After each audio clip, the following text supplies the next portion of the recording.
life-changing. Because you're no longer then hooked by that feeling that you have. I am sad. Well, you can have sadness occur, but are you sad, or are you just feeling sadness? Now, when you identify with sadness, it'll hook onto you and last for days. Because every time it starts to subside, you go, no, I'm sad. And you'll own it again, and you'll say, no, I'm sad. But if you can have sadness completely be experienced,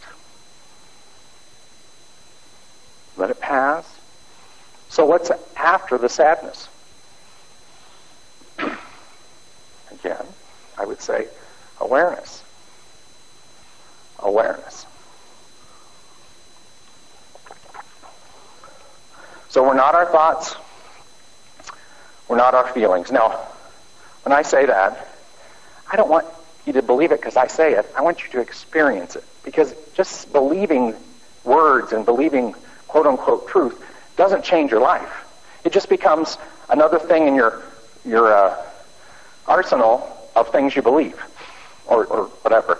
But to change your own life, this is your work. It's personal. You can't get the revelation of who you are based on what Brad says. You have to base it on your experience. So let's go on to the next one. Our beliefs. Now this one's one that's, our beliefs are what's right, what's wrong. Our beliefs are how things should be, how the world should operate. I know. I believe it. I know. I am a Democrat. I am a Republican. I am a Christian. I'm a New Thought student. I'm a Buddhist. All of those beliefs. Well, do they define who I am?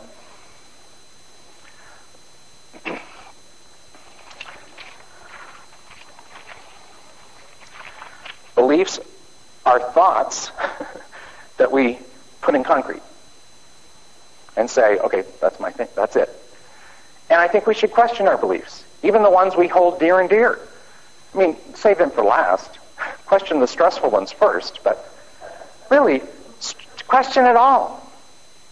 You know, like when I say your spirit, instead of saying, oh yes, we've been taught that since for 26 years, say, you know, I'm not so sure. I'm angry. See? And then you can have the experience of that investigation of saying, who am I? Not based on what someone teaches you, but based on your own experience. So, a belief. Now, if I was my beliefs, then I'm not the person I was 5 years ago. Because I believe different things. Okay? I have a different frame of reference.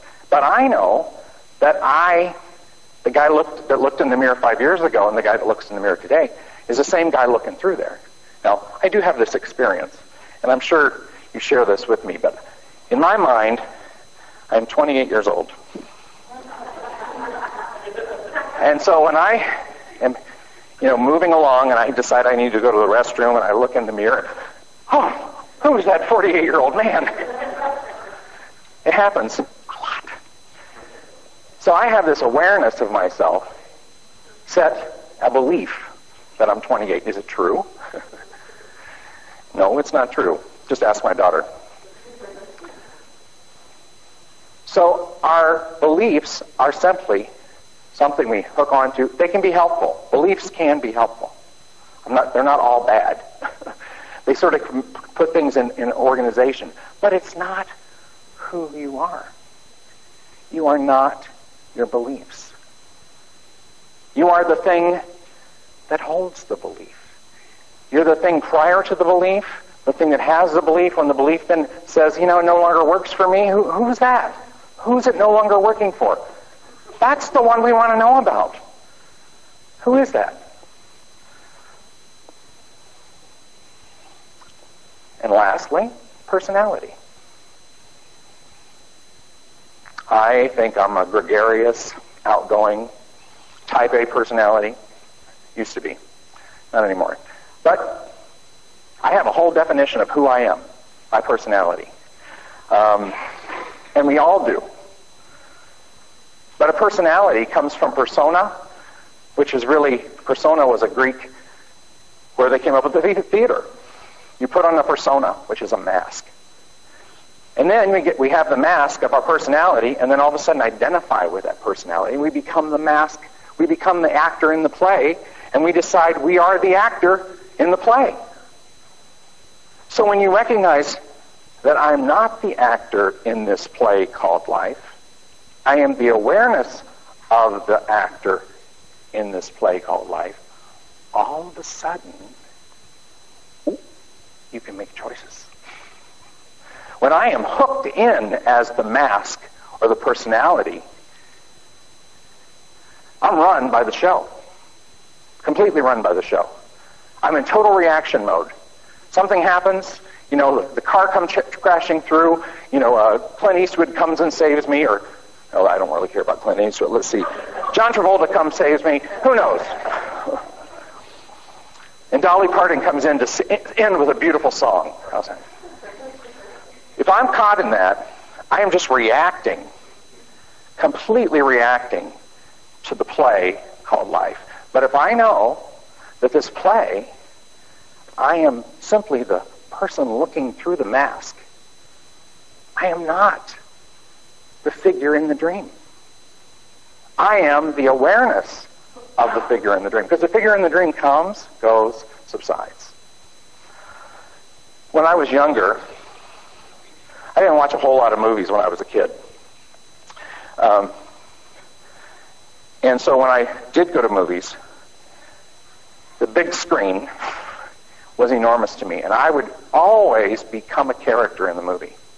I would immediately identify with somebody in the movie and completely own that character. And when that character would get killed, I would have an emotional breakdown. Because I didn't know how to deal with it. I hadn't watched movies like that to be able to separate myself and just watch it. Well, that happens to me in life. When I identify with this character called Brad in this drama that I have been involved in,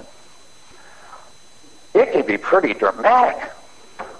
But if I can recognize there's a drama being played out with Brad as the actor, it's aware. Just aware. And that's where we get our teaching, where we see the projection on the screen, and then we're asked in the Holy Spirit, how can I see this differently? So we're watching this movie with the Holy Spirit. Well, guess who the Holy Spirit is? It's that awareness. That's my take on it. When we came to Halloween this year, I remember it was either the Sunday after Halloween or whenever it was, Beth talked about Halloween being the most spiritual holiday, because we have people show up with a mask and we love them right through it. And I thought, wow, that one's just stuck with me. Over and over I see that. I come up with a mask of anger, of disappointment, of rejection, and someone loves me right through it. Wow, trick or treat. All right? So we're all in trick or treat every day, whether we're the mask on or whether we're the one opening the door. If it goes back to what we know or we've been taught, it's either love or a call for love. So when that person in the mask shows up for you, it's a call for love. When you show up in your mask in my door, it's a call for love. But if I think I'm the mask, I'm going to take everything personally. And if I think you're the mask, I'll take everything personally. But if I can see, you're not the mask, I'm not the mask, there's something else going on here. Who is it?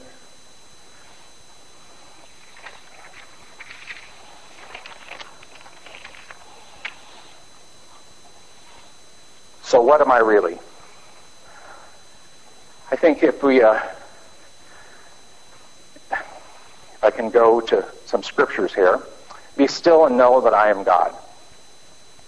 Okay, so I've heard that since I was this high. And that used to mean be quiet and know that he's God. Okay? And over time, that's transformed into be still. And who is this I am? Who is it? Who is this I am? Be still. The answer will come. It's the same I am. I'm convinced it's the same I am. When Jesus said, I am the way, the truth, and the life, no man cometh to the Father by me, it's that I am. It's the same I am that says, I am with you always, even into the end of the world. I am. It's the same I am that is the one who says, dwelling in the secret place of the Most High, you're safe. It's that same I am. And guess who you are? You're that I am. You are that I am. It's so close to us. It's at our breath. Spirit. When we say spirit, spirit and breath are the same word. We are the breath of God. You are the breath of God. You're that close. We are the fish in the water looking for the water. And use it. You're in it. You're in it. You're breathing it. You can't get away from it.